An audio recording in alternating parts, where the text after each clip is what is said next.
Alright, hello, welcome. My name is Jason Welsh, and what I want to do today is dispel any notion that you have to have super shiny rings. I have produced tons and tons of these rings, and I would say that I used to have this thing that I had to have them super shiny. I used to have them like this all the time. Okay? But I learned that what really looks nice is to add the texture to it and to up the amperage to get the texture. So I get them super shiny, and then what I'll do is up the amperage. I'll let them sit for another 20-30 minutes, and this nice texture will appear. And this texture is really rough, so it must be buffed down. So the best invention that I have in my disposal, and I'll go out to the garage and just use a buffing wheel. So you'll find a machine that takes one of these and takes some of this. Okay? So a buffer is awesome.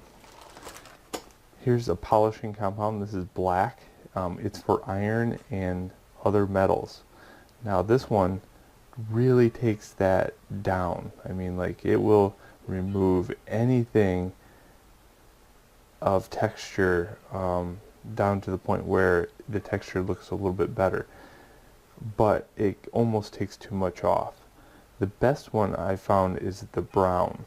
They're pretty universal. It goes black, brown, green, white, and then there's other polishing after that. So what works good with copper is the brown. The black is almost too abrasive. Okay. So if you get rings that are shiny, that's great. But if you get rings that look like this salmon color right here, that's perfectly fine too, because what you're going to end up doing is buffing that down, and it's all going to be shiny anyway. So don't get hung up on that. Don't spend tons and tons of hours just trying to figure out your chemistry, when in the long run all you're doing is you make a lot of rings, you take those out to your buffer, you buff them out, and then after you buff them, then you use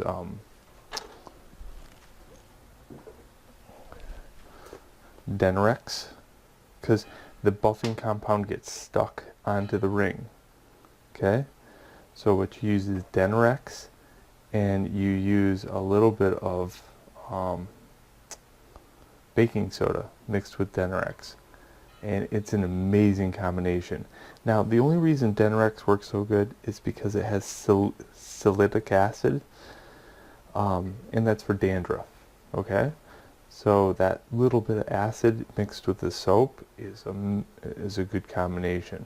So any dandruff shampoo will work just fine. I hope that helps. I'll post a link in the video of what a buffer looks like. I'm not in the garage right now, but they're pretty self-explanatory. There's two different wheels though, however. See this wheel, how it's got like stitching going through? That's a good wheel. Okay, they also make a wheel where it's just stitched right here and it's all loose. That's also a good wheel, so it holds two wheels.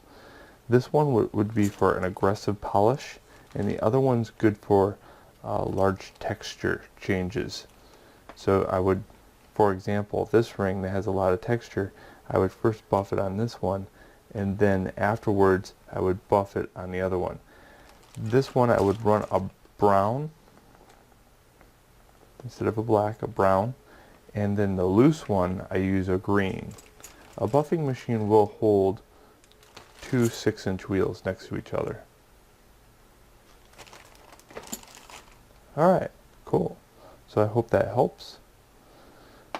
For those people that are like, oh man, my ring's not so shiny. It's okay. Buff that thing. I guess that's it. If you If you have any questions, just post in the comments below.